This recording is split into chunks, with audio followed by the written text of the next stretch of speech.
La Chine construit actuellement des choses que le reste du monde n'a même pas encore commencé à planifier.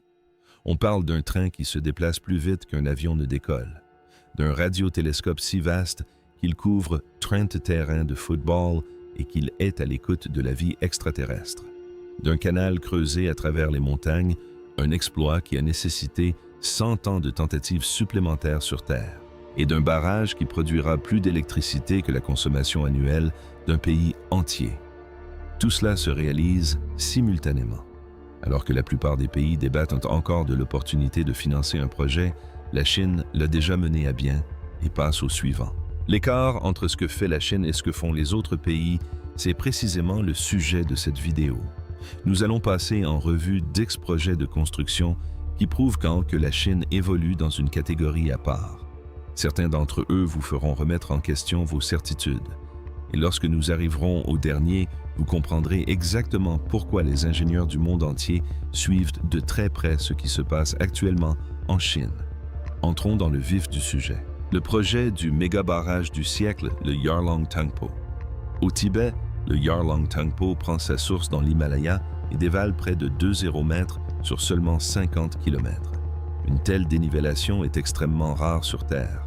La plupart des rivières parcourent dans des centaines de kilomètres pour une telle distance. Celle-ci la parcourt sur la longueur d'une ville. Pendant des décennies, les ingénieurs ont observé cette dénivellation et ont perçu le potentiel qu'elle représentait. Une quantité d'énergie colossale, presque irréelle, ne demandait qu'à être exploitée. Le problème résidait dans le fait que toute construction à cet endroit semblait quasiment impossible. Le terrain est extrême, l'altitude est extrême, le fleuve est puissant, et l'ampleur des travaux nécessaires dépassait tout ce qui avait été entrepris jusqu'alors. La Chine a pourtant décidé de se lancer.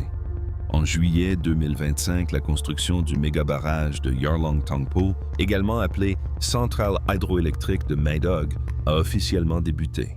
Son coût total est estimé à 170 milliards de dollars, ce qui en fait le projet d'infrastructure le plus cher de l'histoire.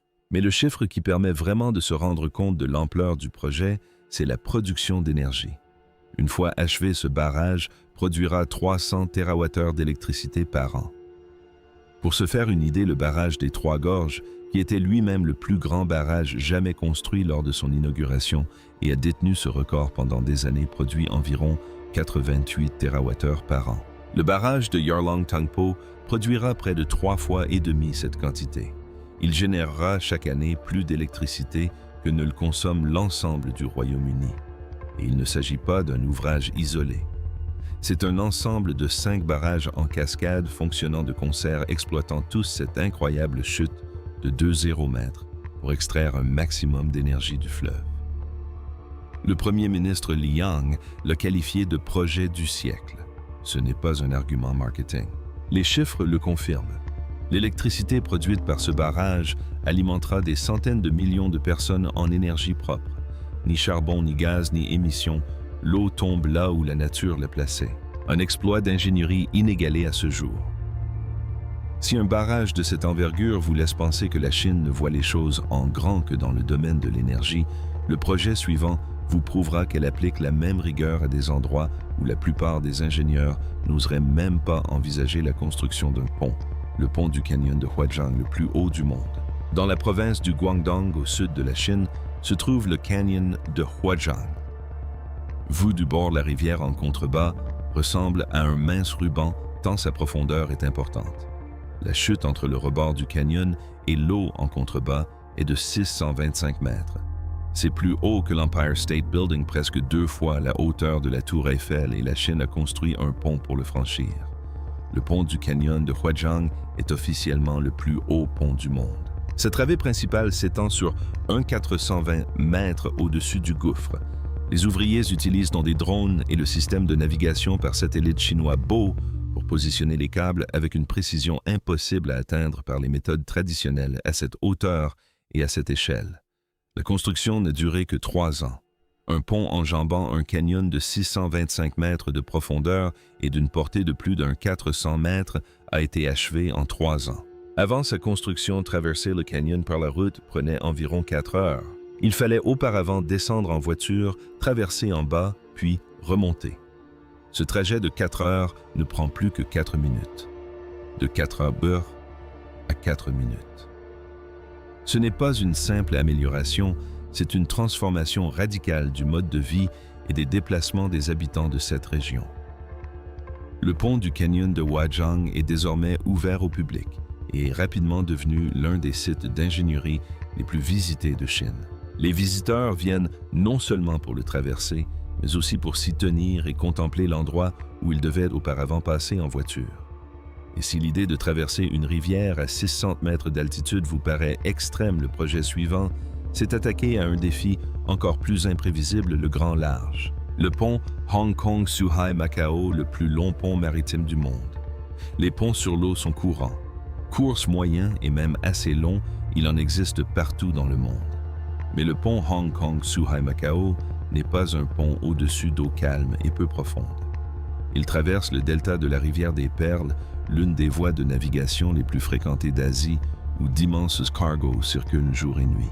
Construire un pont permettant la circulation automobile sans perturber ce trafic maritime a nécessité une prouesse technique inédite. Une partie de ce passage à niveau est souterraine.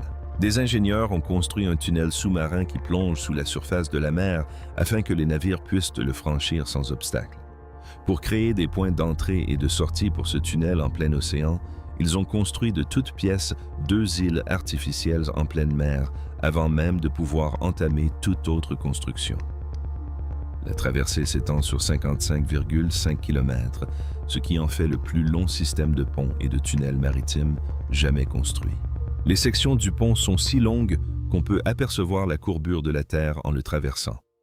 Il a été conçu pour résister à un typhon de catégorie 16, à un séisme de magnitude 8 et à l'impact direct d'un navire de 300 tonnes.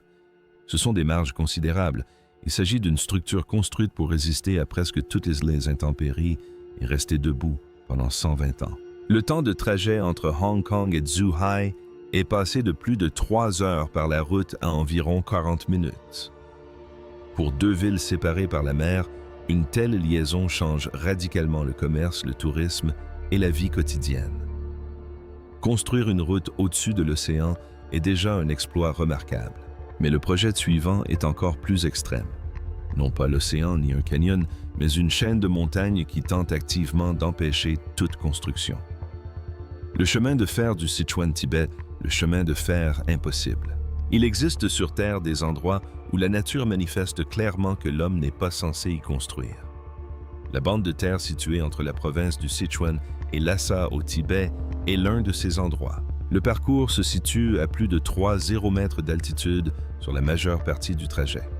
Les avalanches sont fréquentes, les glaciers se déplacent, les glissements de terrain sont courants et le sol tremble car 14 failles actives traversent directement le sentier. Sous terre, lors du forage des tunnels, la température peut atteindre 4,29 degrés Celsius, soit presque l'ébullition de l'eau.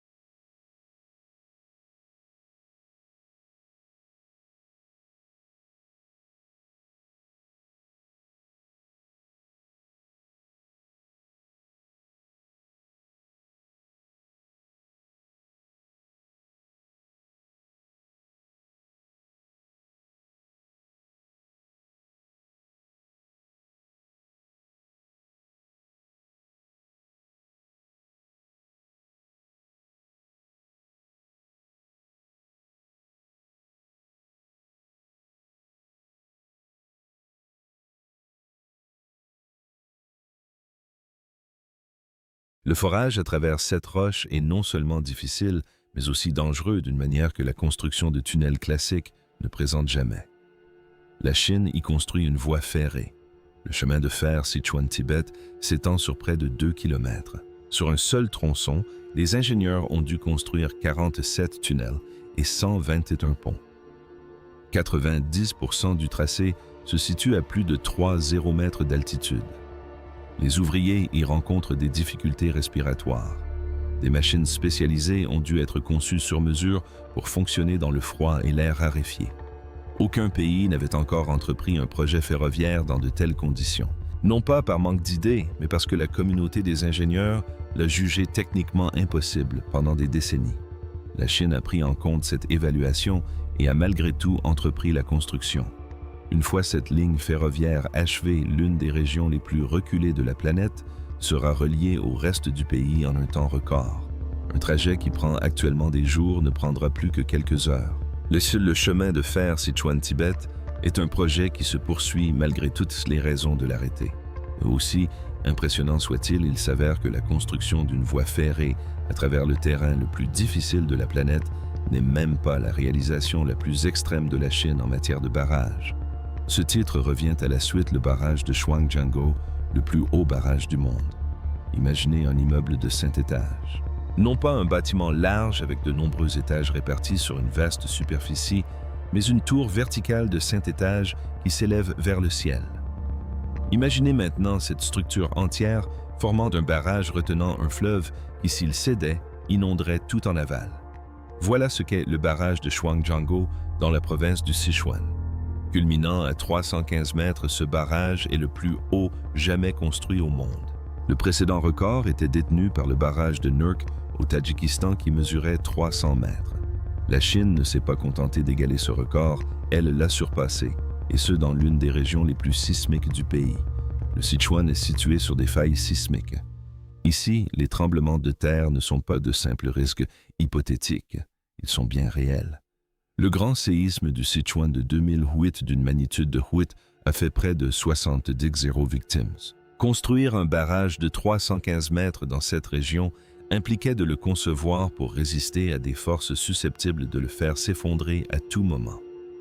Les ingénieurs ont opté pour une construction en enrochement remplissant l'ouvrage de pierres et de terre soigneusement sélectionnées, disposées en couches calculées pour absorber l'énergie sismique sans se fissurer. Le remplissage du réservoir a débuté en mai 2025 et les premières unités de production d'électricité sont désormais en service. À pleine capacité, le barrage produira 3 gigawatts d'électricité propre, soit suffisamment pour alimenter des millions de foyers. Ce qui rend la chose encore plus frappante, c'est que la Chine n'a pas cherché un emplacement sûr et pratique pour ce record. Elle a choisi le meilleur endroit pour le fleuve et l'a construit même en sachant que le sol tremblerait. Cet engagement à faire les choses correctement plutôt que de choisir la facilité se retrouve dans le projet suivant qui met moins l'accent sur la fonctionnalité et davantage sur ce qui se produit lorsqu'on laisse libre cours à un design extraordinaire. L'aéroport international de Pékin-Ding, tel une étoile de mer vue de l'espace. Lorsque les plans du nouvel aéroport de Pékin ont été publiés pour la première fois, beaucoup ont cru qu'il s'agissait d'une image conceptuelle pour un film. Sa forme évoquait une étoile de mer dorée avec 6 bras déployés depuis un noyau central. Le toit aux courbes douces et fluides ne présentait aucune arête vive. Il semblait organique, presque vivant, comme s'il avait poussé plutôt que d'être construit. Conçu par Zaha Hadid Architects, il a été construit par la Chine en 5 ans. L'aéroport international de Pékin-Daxing a ouvert ses portes en 2019. Son terminal principal d'une superficie de 700 mètres carrés, soit l'équivalent d'environ 97 terrains de football sous un même toit, est le plus grand terminal aéroportuaire jamais construit au monde. Mais ce qui la distingue, ce n'est pas seulement sa taille, c'est la logique qui sous-tend sa forme. Grâce à sa conception en étoile de mer, chaque porte se trouve à moins de 600 mètres du centre névralgique. Peu importe votre aéroport de départ, vous n'êtes jamais qu'à quelques pas du centre. Comparez cela aux aéroports plus anciens où atteindre sa porte d'embarquement exige une marche de 20 minutes à travers des couloirs identiques. Et la conception de cet aéroport apparaît comme un véritable geste de bienveillance envers les voyageurs. L'aéroport accueille jusqu'à 100 millions de passagers par an et sa construction a coûté environ 11,5 milliards de dollars. Il a remporté des prix de design dans le monde entier. Mais plus important encore que ces récompenses, c'est ce qu'il représente un pays qui ne dissocie pas beauté et fonctionnalité, un pays qui croit que les infrastructures peuvent être à la fois utiles et exceptionnelles. Daxing prouve que la Chine construit pour l'avenir et non seulement pour le présent. Et cette philosophie est particulièrement visible dans le projet suivant, qui n'est pas une simple structure, mais une ville entière conçue de toutes pièces. Sans nouvelle zone, la ville chinoise de demain. La plupart des villes n'ont pas été planifiées. Elles se sont développées par croissance spontanée. Quelqu'un a construit une maison, puis un voisin en a construit une à côté. Puis une route est apparue. Puis un marché et au fil des générations, une ville s'est formée. C'est pourquoi la plupart des villes actuelles sont pleines de problèmes que personne n'a intentionnellement créés. Une circulation lente parce que les routes ont été construites avant l'existence des voitures. Des lignes électriques aériennes parce que personne n'a pensé à les enterrer. Des quartiers qui ont tout et d'autres qui n'ont rien parce que le développement n'a jamais été coordonné. Zhejiang, elle ne souffre d'aucun de ces problèmes car elle est née de rien. À environ 5 km au sud de Pékin, sur une plaine de la province de Hebei, la Chine, construit une ville à partir de rien. Chaque route, chaque canalisation, chaque ligne électrique, chaque parc, chaque arrêt de transport en commun a été conçu comme un système intégré avant même le début des travaux. L'intelligence artificielle a modélisé le fonctionnement de la ville avec 5 millions d'habitants et a utilisé ces données pour orienter chaque décision. Aucune ligne électrique n'est aérienne. Tous les réseaux de services publics sont souterrains via un réseau de tunnels partagés, accessibles pour la maintenance sans avoir à creuser la chaussée. Le réseau de transport en commun est coordonné par un logiciel qui s'adapte en temps réel au déplacement des usagers. Tout équipement public, école, hôpital, parc, gare, se trouve à moins de 15 minutes de chaque domicile. La couverture forestière est passée de 11% à 35% sur l'ensemble du territoire. Plus de 100 étudiants universitaires s'y sont déjà installés. Plus de 300 entreprises y ont transféré leurs activités.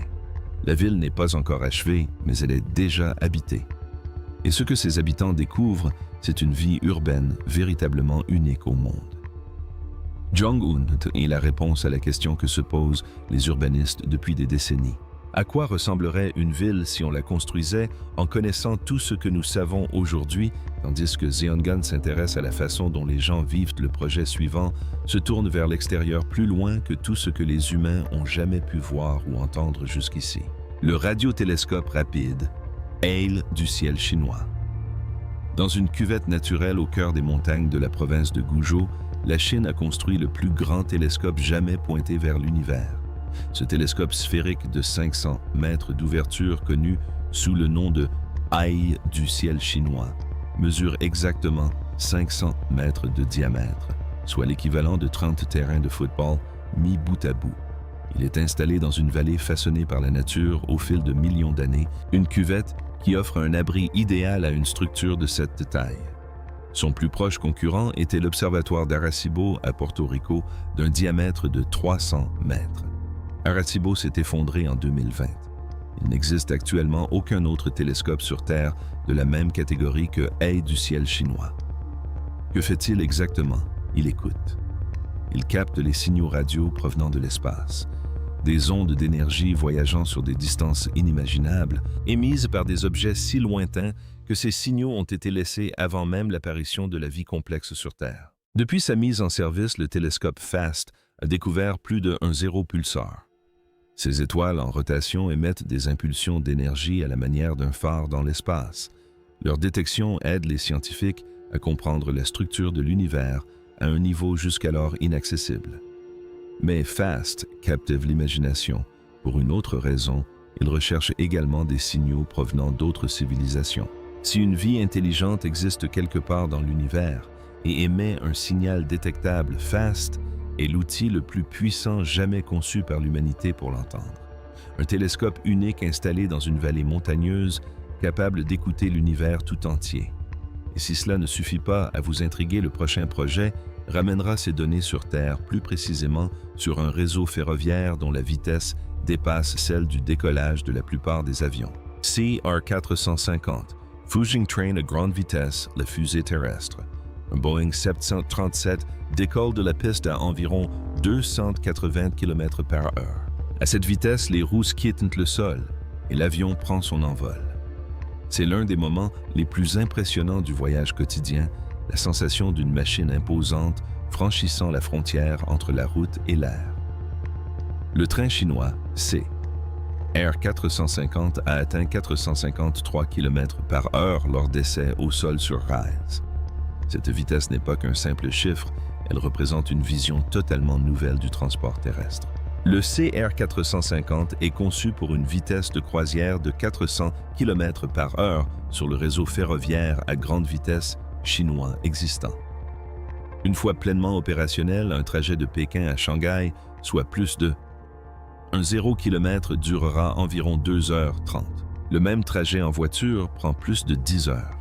Le réseau sur lequel circule ce train est déjà le plus vaste au monde, 48 km de lignes à grande vitesse, soit plus que tous les autres pays réunis. La Chine prévoit d'étendre ce réseau à 70 km d'ici 2035. Cette longueur de voie permettrait de faire presque 2 fois le tour de la Terre. Tandis que d'autres pays s'interrogent sur la rentabilité du train à grande vitesse, la Chine réfléchit déjà à la prochaine génération de ce que pourra devenir ce réseau. Le CR 450 n'est pas l'aboutissement de cette réflexion, c'est l'étape actuelle. La vitesse sur Terre est impressionnante, mais le dernier projet de cette liste n'a rien à voir avec la vitesse. Il s'agit de quelque chose de bien plus fondamental. Quelque chose qui pourrait changer la façon dont le monde entier gère l'énergie pour le siècle prochain. Le canal de Pinglu, le premier nouveau canal de Shan en 1011. Le dernier projet de cette liste n'a rien d'aussi spectaculaire qu'un barrage de 300 mètres de haut ou qu'un pont surplombant un canyon. Il s'agit d'un canal, un long et large chenal creusé dans le sol. Pourtant, lorsqu'on comprend sa signification et sa raison d'être, il s'agit peut-être du projet le plus révélateur de tous ceux que nous avons abordés aujourd'hui. Le canal Pinglu s'étend sur 134 km. Il traverse la région de Guangxi dans le sud de la Chine et a été construit en creusant directement à travers les montagnes. Sa construction a débuté en 2023. Son ouverture est prévue pour 2026, soit 3 ans de travaux pour un canal creusé à travers les montagnes. Le dernier canal de cette envergure construit dans le monde remonte à plus d'1 siècle. Le canal de Panama a été achevé en 1914 et le canal de Suez en 1869. Depuis lors, aucun pays n'a construit de nouveau canal d'une telle envergure. Avant la création du canal de Pinglu, la région de Guangxi n'avait aucun accès direct à la mer. Tout ce qui était produit sur place, marchandises, matières premières, exportations, devait parcourir des centaines de kilomètres supplémentaires pour atteindre un port. Cela augmentait les délais et les coûts de chaque expédition, de chaque transaction, de chaque entreprise opérant dans la région. Le canal de Pinglu change complètement la donne. Ce projet raccourcit de 560 km les routes maritimes existantes et offre à une province enclavée un accès direct à l'océan. Son impact économique est considérable. Des industries auparavant trop coûteuses à Guangxi, du fait de l'éloignement des ports, deviennent soudainement viables. Les marchandises circulent plus rapidement et les coûts diminuent. Les échanges commerciaux augmentent. Le potentiel économique de toute une région se libère grâce à un seul canal. Mais voici ce qui frappe lorsqu'on considère l'ensemble du tableau présenté dans cette vidéo. Le canal de Pinglu n'est même pas considéré comme l'un des projets les plus spectaculaires ou les plus médiatisés de Chine. Il ne fait pas la une des journaux du monde entier chaque semaine. C'était tout simplement un projet nécessaire. La Chine l'a donc réalisé dans les délais impartis et à une échelle qu'aucun autre pays n'aurait osé entreprendre sans faire grand bruit. Cette capacité discrète et constante a mené à bien simultanément le plus haut barrage, la plus longue traversée maritime, le pont le plus haut, le train le plus rapide, le plus grand télescope, une ville entièrement nouvelle et un canal à travers les montagnes. Est-ce ce qui distingue la Chine de tous les autres pays aujourd'hui?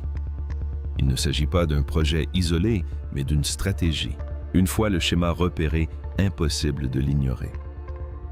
10 projets, un seul pays et un fossé qui se creusent d'année en année entre les constructions chinoises et celles du reste du monde.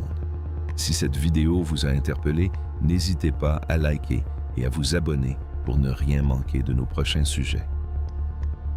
Activez les notifications car certaines des histoires à venir sur cette chaîne sont tout aussi incroyables que ce que vous venez de voir. J'aimerais connaître votre avis.